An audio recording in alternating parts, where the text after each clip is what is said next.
Hi, Rebecca here from the Teacher's Chatterbox.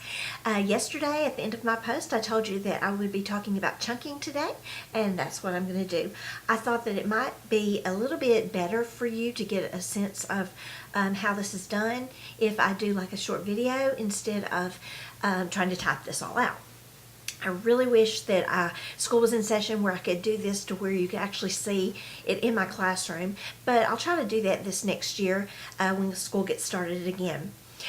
There's lots of videos out there that you can find and see this actually in action. So I'm just going to tell you just a little bit about the way I do chunking. You may have a totally different way, and I'd love to hear that. I'm always open to new ideas and suggestions, and so if you have anything that you do that you'd like to share with, I would love to hear it.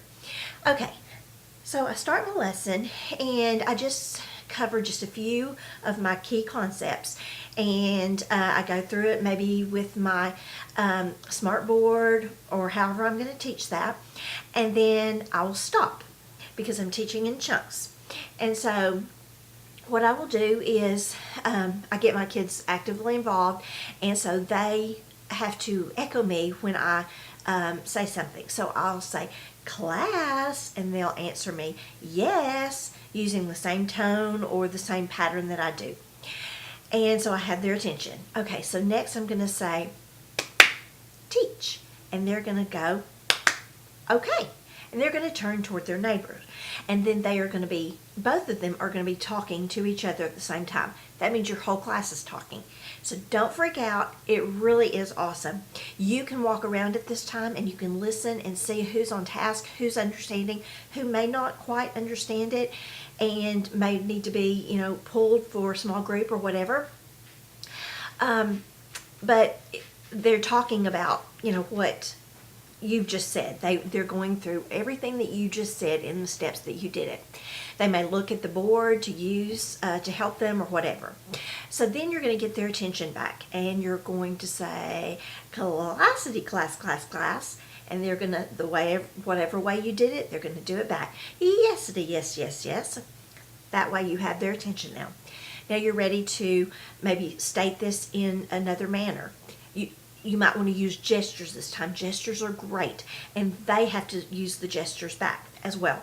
So whatever you're teaching, whatever actions that lends itself to, just do that, and they will do that back. So if you're saying, think about something, look at it closely, or look at it closely, whatever you want to do. If it's write something down, whatever, you're going to do these motions, and then they're going to, on the next time, they're going to do that to their partner. Now, you're going to walk around at that time like always, and you're going to see who's using their gestures. Remind them, use your gestures or use your motions or however you want to tell them, but that's all you should be doing. Just let them be doing the teaching and the talking. Now, if you do hear something that is incorrect, you might want to step in, just say, "Oh, look at the board," or "Think about that," or check with your partner to see if that's what they think, or something like that. But otherwise, just just remind them to do their gestures, and then let them do the teaching. Now, always when you're ready to start back again for the next chunk, then you want to make sure you get their attention, and you're going to say, "Class," and they're going to say, "Yes." And so and then when you want them to teach, you're going to do the same thing again. "Teach," and they're going to do, "Okay." So however you do it, they're going to do it back, and you can do it all different ways, and they love it. Okay, so now you have gone through to your next chunk, and you're going to do the same thing there as well. Now, I always have mine work in partners. I usually group my students in teams, like in groups, and usually there's 4 to a group. There may be an odd man or something that I have to work out, but they always know who their partner is. I have them have an elbow partner who is beside them, or their mirror partner who's in front of them. That way they have more than one option. They're not just one person all the time. They have someone else as well, so they have to listen. Maybe this time you want them to talk to their mirror partner, next time you want them to talk to their elbow partner. Okay, so if you want to have everything established beforehand so they know who their partners are, and so that way you don't lose any time. And also you need to have it set to where if their partner's not there that day, they know what to do. Maybe they're going to look for another partner that doesn't have someone, or maybe they're going to join the group of the other two to make three. However you want to do it, but it does need to be established in the beginning and practiced enough to where they understand. That way you don't have to say, oh wait, let's see, who can you partner with today.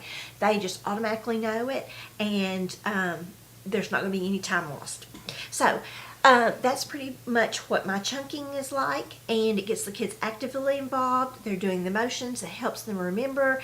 They're repeating everything that I've done, and I'm giving it to them in small chunks. Especially if it's something that's difficult, you definitely want to have smaller chunks. Or if you have quite a bit, then you want to just do it in chunks. So anyway, like I said, I always love getting suggestions and new ways to do things. So if you do chunking in a different way, I'd love to hear it. And I hope that something on this video has helped you a little bit, and I'll hopefully be able to get that done in my classroom this next year and put that on here for you to see as well. It's really cool, and I think you'll be really impressed. If you're skeptical about it, then I think, looking at it and seeing how it really works, you're going to be in for a good surprise. So thank you for tuning in. I hope you have a great night. See you tomorrow. Bye.